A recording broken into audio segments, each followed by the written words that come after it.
Neste vídeo de novembro de 2025, constatamos um certo avanço das obras em relação ao vídeo apresentado aqui no canal em julho deste ano. Porém, ainda muito aquém do esperado pela população. O Complexo Tarumã, um dos trechos mais desafiadores da linha Verde Norte, segue em execução, mas o ritmo continua abaixo do ideal. O alargamento do viaduto principal está em andamento, com toda a estrutura duplicada, vigas e lajes, já montada.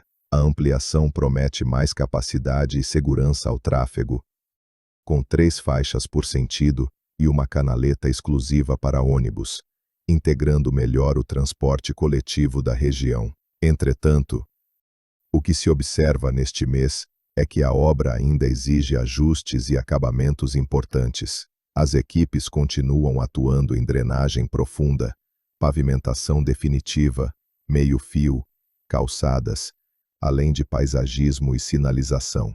As alças de acesso e ruas do entorno, que somam cerca de 8 quilômetros de vias requalificadas, estão em andamento em relação à pavimentação.